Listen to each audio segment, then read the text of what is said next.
मसीह की जय।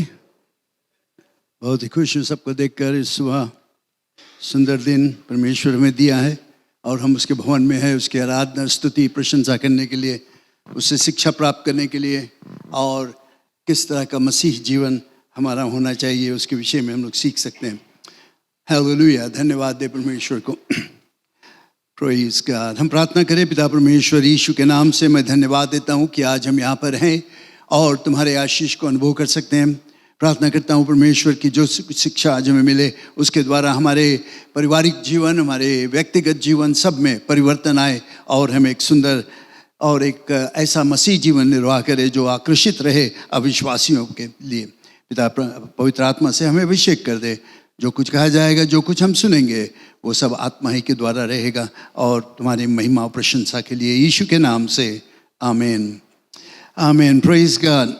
पिछले हफ्ता मैंने आपसे बातचीत किया था परिवार के विषय में और मैंने बताया कि प्रभु यीशु मसीह चाहता है आकर हमारे घर में निवास करने के लिए। उसकी इच्छा है कि वो आकर हमारे घर में निवास करे।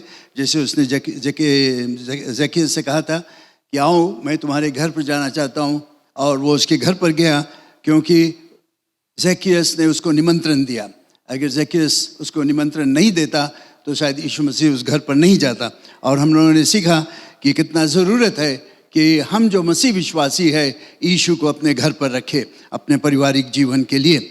एक चीज़ और मैं बताना चाहता हूँ कि वो निर्णय कि यीशु उसके घर पर आए एक मर्द का था, मेंस डिसीजन। अरे आदमी का निर्णय रहा, आदमी का चुनाव था कि वो यीशु को निमंत्रण दे कि वो उसके घर पर आए। ये बहुत खास चीज़ है जो मैं आज बताना चाहता हूँ और इसी पर मैं आज कुछ और बातचीत करना चाहता हूँ। मैं जानता हूँ यहाँ पर ज़्यादा माताएं हैं, पत्नी लोग हैं, शायद पति यहाँ पर कम है, लेकिन फिर भी ये अच्छा है कि मैं इस विषय में बात करूं। इसका मतलब नहीं कि जो पति लोग हैं, पत्नी है, वे कुछ नहीं कर सकते हैं, मैं भी बताऊंगा उसके विषय में।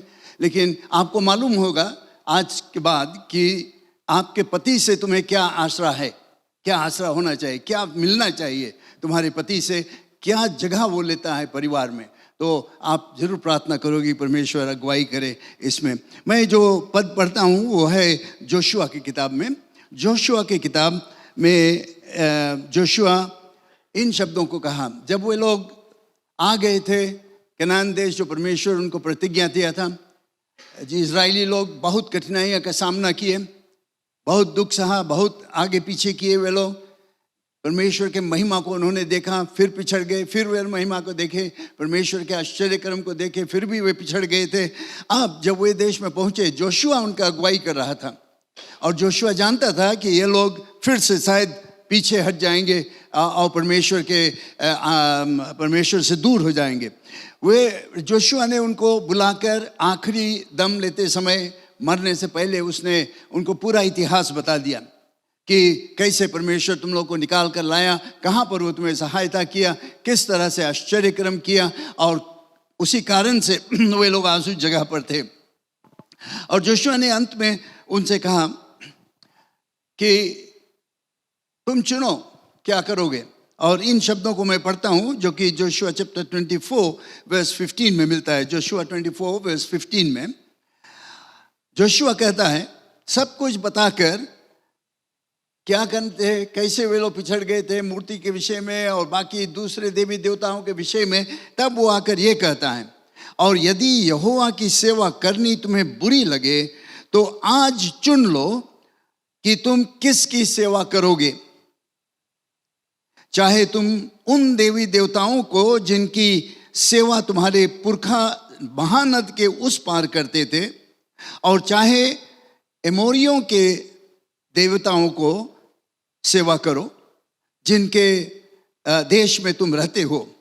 परंतु याद रखना, जोशुआ कहता है, परंतु मैं तो अपने घराने समेत यहोवा की सेवा नित करूंगा। परंतु मैं अपने घराने समेत यहोवा की सेवा नित करूंगा। ये चुनाव उनके सामने रखा।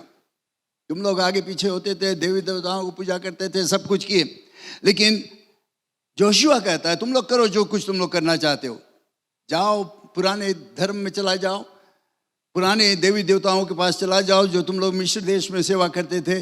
लेकिन उसने कहा मैं और मेरा परिवार यहोवा के सेवा नित्य करूंगा।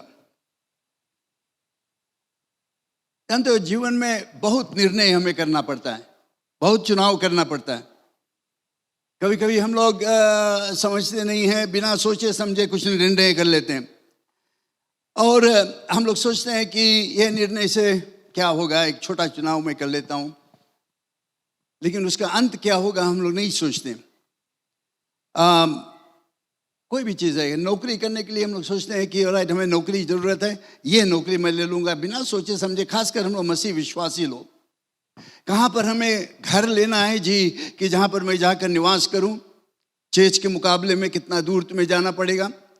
कभी कभी हम लोग निर्णय कर लेते हैं बिना सोचते समझे, वो अच्छा घर यहाँ पर ले लो, अच्छा नौकरी वहाँ पर मिलता है ले लो उसको। कभी कभी हमारा चुनाव जब हम अपने पत्नी को चुनते हैं, शादी के विषय में जवान लोग चुनते हैं, ओ देखिए में अच्छा लगे लड़की, अच्छा कमाई है, सब कुछ ठीक है, अच्छा परिवार की, यही लड़की है हमारे लिए, बस चुन लो शादी करने के लिए। उसका चुनाव वैसे रहता है, लेकिन उसका अंत क्या होता है कभी कभी हम लोग सोचते नहीं हैं। और जब सब कुछ हो जाता है, कुछ दिनों के बाद जब हम घूमकर पीछे की तरफ देखते हैं, वो छोटा चुनाव मैंने किया था, उसका नतीजा आज मुझे सहना पड़ता है। चाहे नौकरी के स्थान पर हो, चाहे कहाँ पर रहते हो, चाहे तुम्हारा संगत कौन हो, चाहे तुम्हारा पत्नी या पति कौन है, कोई भी चीज़ में शायद उसी समय उसका तुम्हें सब कुछ अच्छा लगेगा, लेकिन कुछ दिन बाद, एक हफ्ता बाद, 2 हफ्ता बाद, 1 साल बाद, 2 साल बाद, जब तुम घूम कर देखते सुनते हो, ख्याल करते हो कि वो निर्णय मैंने कैसे किया, तब सोचते हो कि मैं नहीं करता अच्छा रहता, या और दूसरे तरह करता। इसीलिए बहुत ही ज़रूरत है कि हम लोग कोई निर्णय ले, उसमें प्रभु यीशु मसीह को पहला स्थान दे। प्रार्थना करें परमेश्वर किस मार्ग में मुझे जाना है। आज हम लोग एक व्यक्ति के विषय में याद करेंगे जो शायद कई हजार वर्ष पहले जिंदा था, मर गया, खत्म हो गया, लेकिन वो हमारे लिए एक नमूना हो जाता है। कई 100 वर्ष पहले वो मरकर चला गया, लेकिन उसका निर्णय जो था वो आज हमारे लिए एक बहुत ही अच्छा उदाहरण है, हमें दिखाने के लिए कि किस तरह से हम अपना चुनाव कर सकें अच्छी तरह से। लेकिन आगे बढ़ने से पहले मैं फिर से आपको याद दिलाता हूं कि पिछले हफ्ता जब मैंने बातचीत किया था परिवार के विषय में कि प्रभु यीशु मसीह को निमंत्रण दो, मैंने कुछ चीज़ बताया था कि क्या एक अच्छा मसीही घर, एक अच्छा मसीही परिवार किस तरह का होना चाहिए। मैंने बताया कि एक अच्छा मसीही परिवार, वहाँ पर प्रभु यीशु मसीह को लोग जानते, परिवार में सब लोग यीशु मसीह को जानते हैं, यीशु मसीह को मुख्य स्थान देते हैं, सब चीज़ में यीशु का सलाह लेते हैं, प्रार्थना करते हैं उसके। दूसरा चीज़, परिवार में प्रभु यीशु मसीह पर वो भरोसा रखते हैं, विश्वास करते हैं, भरोसा रखते हैं उस पर, कोई भी चीज़ रहे यीशु मसीह पर भरोसा रखते हैं। तीसरा चीज़ था कि वे प्रभु यीशु मसीह की आज्ञा का पालन करते हैं, जो बाइबल में हमें बताया जाता है, बिना सवाल पूछे, हाँ प्रभु यीशु मसीह तुम ऐसे कहते हो, मैं करूँगा, ये तुम्हारा आज्ञा है। फिर हम लोगों ने देखा इफिसियों के 5वां अध्याय से कि पति जो है वो प्यार करता है, सिर्फ अपने पत्नी से नहीं, अपने बच्चों से, अपने पूरा परिवार से वो प्यार करता है। दूसरा उसमें है एक पत्नी अपने पति के आदर करता है, मान करता है, रिस्पेक्ट करता है, और पत्नी अपने पति का रिस्पेक्ट करेगी जब पति उससे प्यार करेगी, परिवार से प्यार करेगी, अपने आप हो जाएगा, पत्नी तुमसे रिस्पेक्ट करेगी। और तीसरा बहुत खास चीज़ है कि बच्चे माता पिता के आज्ञा पालन करें, माता पिता का आज्ञा, ये एक अच्छा परिवार होता है। अच्छा परिवार नहीं, अच्छा मसीही परिवार, जहाँ पर यीशु मसीह मुख्य स्थान लेता है, जहाँ पर यीशु के आज्ञा पालन करता है, यीशु को भरोसा रखते हैं, जहाँ पर पति अपने परिवार से प्रेम करता है, जहाँ पर पत्नी अपने पति के आदर करती है, जहाँ पर बच्चे अपने माता पिता का आज्ञा पालन करते हैं। याद रखना, ये मैंने पिछले हफ्ता बताया, मैं उसको दोहराता हूँ जिसमें कि आप उसको याद करें। यहाँ पर जो हम लोगों ने पढ़ा आज जोशुआ के विषय में, मैं बताना चाहता हूं कि ये एक आदमी का डिसीजन था, एक मर्द का, मेंस डिसीजन। एक आदमी ने निर्णय किया। फिर से बताता हूं, यहाँ पर मैं किसी एक स्त्री को नीचे नहीं दिखाना चाहता हूं, लेकिन मैं सिर्फ इतना बताना चाहता हूं, बाइबल हमें सिखाता है कि जो पति है वो घर का मुखिया है, वो घर का अगुआ है। सब चीज तुम लोग बातचीत कर लो, पति पत्नी मिलकर बातचीत करें, लेकिन अंतिम में जब निर्णय करना पड़े है तो पति का बात चलता है वहां पर, क्योंकि वो घर का अगुआ है। जो कुछ करे वो घर का अगुआ है। तो इसीलिए मैं यहाँ पर बताना चाहता हूं कि ये एक आदमी का, यानी पति का डिसीजन था, मर्द का डिसीजन था, निर्णय था। यहाँ पर हम लोग किसी एक औरत की आवाज नहीं सुनते, हम पत्नी की आवाज यहाँ पर नहीं सुनते। जोशुआ ने नहीं कहा वेट को हम जाइए थोड़ा घरे बातचीत कर ली, जब सब चीज राइट है, वो लोग अग्री हो जाए तब हम परमेश्वर की सेवा करें। नहीं, उसने ये नहीं कहा। वो जानता था कितना जरूरत है उसको निर्णय करना। उसने कहा परंतु मैं तो अपने घराने समेत यहोवा की सेवा नित करूंगा। बहुत समय हम लोग सोचते हैं कि ये जिम्मेवारी, बच्चों का पालन पोषण करना, उनको मसीह के विषय में बताना, ये जिम्मेवारी पत्नी का है। Wives should take that responsibility. ये गलत विचार है। मैं जानता हूं कि पत्नी लोग बहुत ही अच्छी तरह से अपने बच्चों का पालन पोषण करते हैं, शिक्षा देते हैं, मसीह शिक्षा देते हैं, लेकिन अगर कोई आदमी यहाँ पर सोचता है कि ये पत्नी का जिम्मेवारी है, तुम गलत हो। क्योंकि पति जो है वो घर का पादरी है, तुम पादरी हो, तुम्हारा जिम्मेवारी है कि तुम बच्चों का पालन पोषण करो, उनको शिक्षा दो, ये तुम्हारा जिम्मेवारी हो जाता है और पत्नी का नहीं। जोशुआ के विषय में हम लोग सोचेंगे तो जोशुआ कोई कमजोर आदमी नहीं था, वो डरपोक नहीं था, वो किसी के नीचे दबा नहीं था। याद रखना, वो एक भारी सेना का अगुआ था, mighty man of God. He was a mighty military leader. कोई बेकार का आदमी नहीं था, डरपोक आदमी। उसका निर्णय था ये कि मैं अपने परिवार के साथ यहोवा की सेवा नित करते रहूंगा। दूसरा चीज हम देखते हैं कि जोशुआ ने यह पहचाना कि जो घर है जहां पर वे रहते हैं, परिवार रहता है, वो सबके लिए एक बहुत ही अच्छा शरण स्थान है, अ प्लेस ऑफ सेंचुरी, आत्मिक शरण स्थान। आत्मिक शिक्षा उन्हें तुम्हारे घर से मिलता है और इसका जिम्मेवारी पति के ऊपर पड़ता है, पिता के ऊपर पड़ता है। तुम्हारा जिम्मेवारी है कि तुम्हारे बच्चे मसीह के विषय में सीखे और आत्मिक रूप से वे उन्नति को प्राप्त करें। अगर हम अपना जिम्मेवारी को लेंगे पति होने के हैसियत से, तो हम देखेंगे हमारे घर में और बहुत सुंदर जगह रहेगा। जोशुआ ने जब ये निर्णय किया तो उसने ये निर्णय किया कि पहला चीज, पहला जगह पर परमेश्वर और उसके राज्य को पहले ढूंढो, बाकी सब चीज आगे आ जाएगा। बहुत से यहाँ पर हम लोग चूक जाते हैं। हम लोग देखते हैं संसारिक सुख संबंधी चीजों को हम लोग मुख्य स्थान देते हैं, यीशु को कहीं पीछे कर देते हैं, लेकिन ये पति का जिम्मेवारी हो जाता है, हस्बैंड्स डिसीजन अपने परिवार के लिए कि ये निर्णय हम लोग करेंगे। परिवार के लिए बहुत से दुश्मन हैं। मैंने पिछले हफ्ता कुछ बताया इसके विषय में, फिर से मैं बताता हूं। शैतान जो है वो परिवार को बर्बाद करना चाहता है। प्रभु परमेश्वर ने जब मनुष्य को सिरजा, आदम और हव्वा को सिरजा, पहला परिवार को स्थापित किया, पहला संस्था, उसने उनको आशीष दिया और उसको रहने के लिए सब कुछ बता दिया।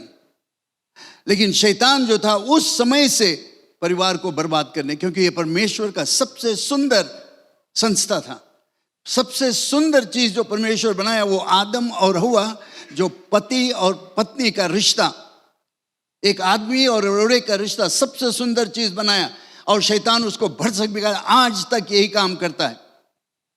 मैं चाहता हूं आप बहुत सावधान रहो इसमें। देखो शैतान के हाथ, बहुत से दुश्मन है हमारे। मैंने बताया था संसारिक सुख संबंधी चीजें, मटीरियलिस्टिक स्पिरिट, अच्छे अच्छी चीजों को हम लोग चाहते हैं। हम लोग कंपटीशन करने लगते हैं कि उसके घर पर कुछ है नया चीज लाया तो हम लोग भी चाहते हैं। कोई नया कपड़ा खरीदना, नया साड़ी ले लिया, नया सलवार कमीज लिया, तो मैं भी चाहता हूँ उससे अच्छा वाला। ये मटेरियलिस्टिक स्पिरिट, संसारिक सुख संबंधी चीजें, ये हमें बर्बाद करेगा अगर हम सावधान ना। इसमें कुछ गड़बड़ी नहीं है। नया चीज लेना, अच्छा कपड़ा लेना, सब चीज में कोई गड़बड़ी नहीं है। अच्छा घर लेना, अच्छा कार लेना, इसमें कोई गड़बड़ी नहीं है। प्लीज ये नहीं समझना। लेकिन अगर वो हमारे लिए सबसे मुख्य स्थान हो जाए और हम परिवार को दूसरे स्थान दे दे और वो हमारे लिए देवी देवता परमेश्वर हो जाए, तो हम लोग गलत स्थान में हो जाते हैं। क्योंकि ये मटीरियलिस्टिक स्पिरिट जो है, संसारिक सुख संबंधी चीजें हमारे परिवार को बर्बाद कर सकता है। क्योंकि हम कंपटीशन में हो जाते हैं और जब नहीं प्राप्त कर सकते हैं तो हम लोग निराश हो जाते हैं और गलत मार्ग को चुनने लगे। कितने लोग चोरी चंडाली करते, बेईमानी करते, घूस लेते हैं, क्योंकि वे चाहते हैं ज्यादा पैसा, कि उनके घर में संसारिक सुख संबंधी चीजें ज्यादा होते चले जाएं। ये गलत मार्ग में ले जाता है हमें। हम सावधान रहे। कभी कभी हम लोग बहुत ज्यादा दबाव कर देते हैं संसारिक सुख संबंधी चीजों में, चीजों पर हम लोग ज्यादा दबाव कर देते हैं। आजकल मैंने पिछले हफ्ता बताया, जो विवाहित जीवन को बहुत खेल कूद में ले लिया, तमाशा हो गया। आज शादी कर लो, बयान डिवोर्स कर लो, बहुत अच्छा है। लोग कोई लोग घमंड करते हैं कि 4 बार मैंने डिवोर्स करके फिर से शादी किया। तमाशा उनके लिए, हंसी हो जाता है, कितना अच्छा लगता है। ये एक बहुत ही गलत विचार है। परिवार को, पति पत्नी का रिश्ता को एकदम खेल तमाशा में ले लिया गया है और इससे हम लोग सावधान रहे। एक चीज और जो है परिवार को बर्बाद करता है, और वो है दारू, नगोना, तंबाकू, ऐसे ऐसे साधन। कभी कभी सुनता हूँ लोग दारू पीते हैं, कभी कभी सुनता हूँ कि लोग रात भर बैठ कर नगोना पीते हैं। तरह तरह के और साधन में वे लोग जुट जाते हैं। ये परिवार को बर्बाद करता है। कभी कभी हम मसीहों के बीच में भी देखते हैं, क्रिश्चियन हस्बैंड्स, मसीह पति लोग दारू नगोना पीने में मस्त हो जाते हैं। परिवार को बर्बाद करता है। सावधान हो जाए, ये शैतान का हालात है। शैतान हमारे बीच में हमला करता है। दारू नगोना ये सब शैतानी चीज है। जब तुम उसको पियोगे तो वो शैतानी धंधा तुम करोगे, क्योंकि शैतान तुम्हारे अंदर चला आता है। जब अंदर आ जाए तो जरूर शैतानी धंधा होगा। इन सब चीजों से दूर रहो, ये तुम्हें बर्बाद करेगा शारीरिक रूप से, ये तुम्हारे परिवार को भी बर्बाद करेगा। बहुत समय पति पत्नी कोशिश करते हैं समस्या को सुलझाने के लिए। कोई समस्या हो गया, वे लोग कोशिश करते हैं अपने आप सुलझाने के लिए। बच्चों के साथ में कोई समस्या है और वे लोग कोशिश करते हैं अपने आप समझाने के लिए। जब समझ में नहीं आता है, जब ठीक नहीं होता है, तो और ज्यादा बढ़ते चला जाता है। इसको समझाने के लिए हमें कोई और मार्ग खोजना पड़ेगा। इस कारण से बहुत समय क्या होता है, हम लोग एक दूसरे को क्षमा करने के लिए तैयार नहीं रहते। हम लोग जानते हैं कि गलत किया, लेकिन हम लोग क्षमा करने के लिए, क्षमा मांगने के लिए नहीं तैयार है। हम लोग नहीं आकर कह सकते हैं कि मुझे क्षमा कर दो, मैंने गलत मार्ग में गया। क्षमा करने के लिए नहीं तैयार रहते। बहुत सुंदर लगता है जब मैं सुनता हूँ कि किसी पति, अभी हाल ही में एक पति पत्नी के बीच में कुछ गड़बड़ी हो गया। जब मैंने उनसे फिर बात किया, उन्होंने कहा नहीं, हम लोग ने बैठकर बातचीत किया, एक दूसरे को क्षमा कर दिया, अपने कसूर को माना और वे लोग सुंदर जीवन निर्वाह कर रहे हैं। अपने आप वे लोग कर लिए, क्योंकि वे एक दूसरे को क्षमा करने के लिए तैयार थे। बहुत समय ये होता है जब पति पत्नी के बीच में समस्या होता है, वे लोग क्षमा करने। लेकिन जोशुआ ने यह निर्णय किया, मैं अपने परिवार के साथ में परमेश्वर की सेवा करूंगा।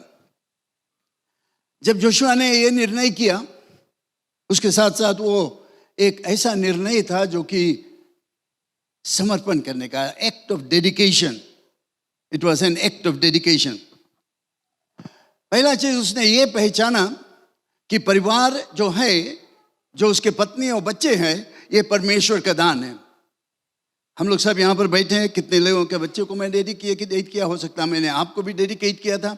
आप शादीशुदा हो आज, और या तैयारी कर ले हो शादीशुदा के, याद रखना आपको डेडिकेट किया गया। डेडिकेट करने का मतलब है कि परमेश्वर के हाथों में अर्पण किया गया। जब हम लोग कोई चीज परमेश्वर के हाथों में अर्पण करते हैं तो जानते हो हम लोग क्या कहते हो? हम लोग कहते हैं परमेश्वर ये तुम्हारा चीज है, आज से इस बच्चे को मैं डेडिकेट करता हूं, तुमने मुझे दिया है, मैं इसको डेडिकेट करता हूं, अर्पण करता हूं, आज से ये बच्चा तुम्हारा है। ये साधन, कोई भी चीज जो है उसको जब हम लोग डेडिकेट करते हैं तो हम लोग कहते हैं परमेश्वर ये तुम्हारा है। और उसके साथ साथ हमारा प्रार्थना ये रहता है कि हे परमेश्वर मुझे एक अच्छा मैनेजर बना दो, इसलिए तुम्हारे साधन के देखभाल करने के लिए। ये पति का निर्णय होना चाहिए, परमेश्वर हे परमेश्वर ये परिवार तुमने मुझे दिया है, मैं प्रार्थना करता हूँ इसको अपने हाथों में ले लो और मुझे एक अच्छा मैनेजर बना दो कि मैं अपने परिवार के देखभाल करूं, उनके घटी को पूरा करूं, उनके समझ उनको संभाल कर रखूं, एक अच्छा मैनेजर हो जाए। और जब हम अपने परिवार को अच्छी तरह संभालते हैं तो हम कहते हैं he is a good manager, अपने परिवार को संभालता है। हम लोगों को पहचानना चाहिए कि परमेश्वर का इच्छा हमारे लिए क्या है, किस तरह से हम अपने परिवार को संभालें, क्या रीति रिवाज होना चाहिए हमारे घर पर, ये बहुत ही जरूरत है।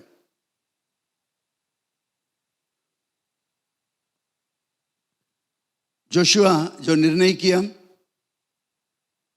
उसने परमेश्वर को निमंत्रण दिया कि वो उसके घर पर आकर निवास करे, जैसे जकरायास ने किया था। देखिए, आओ मेरे घर पर। मसीह घर जो है एक ऐसा स्थान है जहां पर हम लोग संगति करते हैं, आत्मिक संगति, spiritual fellowship with one another, with Christ. कि प्रभु यीशु मसीह केंद्रीय है, हमारा मेल मिलाप, हमारा फेलोशिप जो है परिवार में, उसके जो सेंटर है, केंद्रीय जो है वो है Yeshu Masih. Praise the lord. जानते हो सेंटर ना, तुम बाइसिकल देखते हो, बाइसिकल के सेंटर में एक हब रहता है, वो सेंटर है उसका। अगर उसको निकाल दो, खाली स्पोक्स रहेगा तो क्या हो जाएगा, पूरा व्हील कोलैप्स हो जाएगा ना। वो एक छोटा हब जो है बीच में रहता है, वो संभाल कर रखता है पूरा व्हील को। इसीलिए हमारे घर पर एक आत्मिक मेल मिलाप का जगह जहां पर यीशु मसीह केंद्रीय है, when Jesus is the center, whatever you do, you are always thinking, Jesus, what will you do? मसीह घर एक ऐसा घर रहता है जहां पर मसीही चरित्र को बनाया जाता है। This is where you teach and develop Christian character.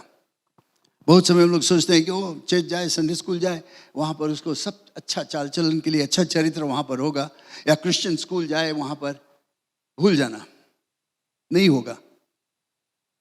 मर्द जो है, जो पति है, उसका जिम्मेवारी है कि वो अपने घर पर अपने बच्चों को ऐसा शिक्षा दे कि उनका चरित्र जो है वो बदल जाए। They develop good character. When they go out of your house, they go with good character. People can look at up and say, this is a Christian child. But वो होता है यहाँ पर, तुम्हारे घर पर, और कहीं नहीं। बाकी जगह पर जो कुछ सीखते हैं, संडे स्कूल में, चर्च में आकर सीखते हैं, वो उसको थोड़ा और दबाव देता है, बढ़ाता है उसको। लेकिन शिक्षा जो है, जो असली शिक्षा है अच्छा चरित्र के लिए, वो पति का रिस्पॉन्सिबिलिटी है उनके घर पर। जैसे मैंने बताया पिछले हफ्ता, जब हम लोग देखते हैं जवान लोग कुछ गड़बड़ी करते हैं, तरह तरह के कपड़ा पहनते हैं, तो हम लोग देखकर उनको क्या कहते हैं, किसके लड़का है, किसके लड़की है। माँ बाप इसके सिखाइश नहीं, चाल चलन, कपड़ा पहनने के विषय में, कहाँ पर जाना, कहाँ पर जाना, सीधा हम लोग उनके माता पिता की तरफ चला जाते हैं, क्योंकि घर पर चरित्र बनता है। Develop character at home. And if you have good character, then your parents are honored and God is honored. अच्छा घर से आए से, अच्छा चरित्र है, अच्छा पिता इसके सिखाता शिक्षा, अच्छा शिक्षा इसके मिलता है। जिम्मेवारी हमारे ऊपर, पति के ऊपर। मसीह संस्था एक ऐसी जगह है जहां पर हम सुरक्षित रहते हैं, जहां पर हमें प्यार मिलता है, चाहे बाहर कुछ भी हो जाए, लेकिन जब हम घर में जाते हैं, मैं जानता हूँ कि मेरे माता पिता मुझसे प्यार करेंगे, मेरा पिता मुझसे प्यार करेगा।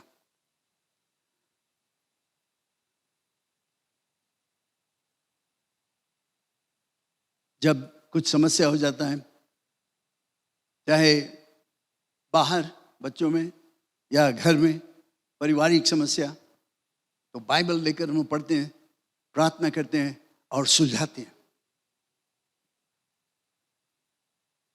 इधर उधर भागते नहीं। कुछ समस्या हो तो बहुत समय क्या होता है कि crisis centre, women's crisis centre भागते हैं। मैंने बताया कि वहां पर तुम जाओ तो खत्म। लेकिन जब हम लोग बाइबल में आएंगे, यीशु मसीह के पास आएंगे, मसीह अगुआ लोगों के पास, पादरी लोगों के पास आएंगे, अच्छा सलाह मिलेगा। ना उसके मतलब ये नहीं कि सब लोग तुम्हारे सलाह को, हमारे सलाह को मान लेते हैं। कुछ कुछ लोग हैं, तुम लोग बताते बताते बताते सिखाते सिखाते सिखाते खत्म हो गया, लेकिन फिर भी वे नहीं सुधरे, अनसुधरबल। कुछ कुछ परिवार में है ऐसे, मसीह परिवार, लड़ाई झगड़ा मारपीट होते रहता है, बताते रहो सिखाते रहो, नहीं सुधरते। आत्मिक समस्या, क्योंकि शैतान उनको ऐसे जकड़ लिया है, क्योंकि उनको अच्छा शिक्षा नहीं मिला और वे उस मार्ग से निकलने के लिए तैयार भी नहीं है, कोशिश भी करते नहीं निकल पाते, क्योंकि लेकिन जिस दिन वे यीशु को मुख्य स्थान देंगे, उस दिन वे जरूर आगे बढ़ेंगे। मसीह घर ऐसा है जहां पर बिना शर्त से प्यार किया जाता है। Unconditional love is the rule of the house. शर्तहीन प्यार, जानते हो उसका मतलब क्या होता है? ये नहीं कि मैं तुमसे प्यार करूंगा, अगर तुम ये करोगे तो मैं तुमसे प्यार करूंगा, नहीं, कोई शर्त नहीं। मैं पति हूं, पत्नी से मैं प्यार करता हूं, चाहे क्या भी हो जाए मैं उससे प्यार करूंगा, अपने बच्चों से प्यार करूंगा, चाहे कुछ भी हो जाए, बिना शर्त से मैं प्यार करता हूं, क्योंकि हम पहचानते यीशु मसीह ने मुझसे प्यार किया। जब हम पाप में थे, जब हम मैले थे, कुचैले थे, बुरे आदतों में फंसे हुए थे, तो यीशु मसीह ने नहीं कहा कि वो तुम अच्छा हो जाओ तब तुम आना हमारे पास। यीशु मसीह ने कहा जैसे तुम हो वैसे आओ मेरे पास, बिना शर्त से मैं तुमसे प्यार करता हूं, तुम्हारी जिंदगी को बदल दूंगा। यही प्यार हमें दिखाना होगा अपने परिवार में।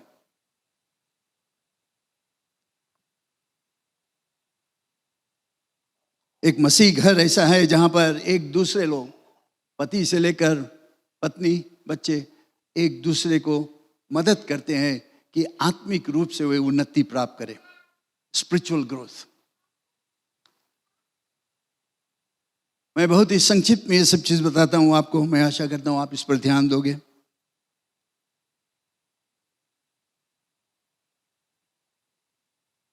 घर के मुखिया होने के कारण, अगुआ होने के कारण तुम्हें एक निर्णय करना पड़ेगा। जैसे जोशुआ ने कहा, मैं अपने घराने समेत नित्य परमेश्वर का सेवा करूंगा। अगर अभी तक आपने नहीं किया है तो ये जरूरत है कि आप ये करें।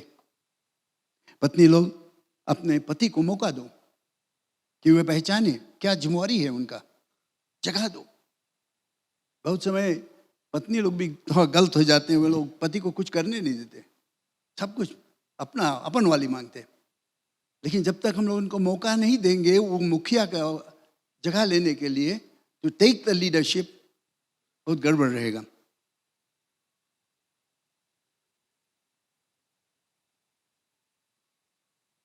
जब प्रभु यीशु मसीह ने चेलों से बातचीत किया तो आप देखोगे सभी जगह पर उनसे जब बातचीत किया, शिक्षा दिया, तो हमेशा पिता के तरह, एक पिता की तरह। और बच्चे चेले लोग पहचाने वो बात। इससे इसीलिए बहुत ही जरूरत है कि जब तुम एक अच्छा पिता बनोगे तब तुम अपने बच्चों को विश्वास, मसीह का विश्वास सिखाओगे और सिखाओगे कि परमेश्वर हमारा पिता है, द फादरहुड ऑफ गॉड, कि परमेश्वर हमारा सर्वशक्तिमान पिता है। भले वो सर्वशक्तिमान है, उसमें कोई घटी नहीं, कोई चीज़ नहीं। उसने इस पृथ्वी को सिरजा अपने शब्दों से, लेकिन वो हमारा पिता है जब हम उस पर विश्वास करते हैं। और जब एक पिता यहाँ पर परिवार में एक पिता उस स्थान को लेगा तो वो सिखाएगा अपने बच्चों को, अपने परिवार को कि ये सर्वशक्तिमान परमेश्वर अंतर्यामी जो है, पालनहारा तारनहारा जो है, वो हमारा पिता है, हमारा पिता है। इसीलिए बहुत ही ज़रूरत है कि हम जो पति लोग हैं, हम जो पिता है, अच्छे पिता बने। प्रभु यीशु मसीह को मौका दे अपने जीवन में।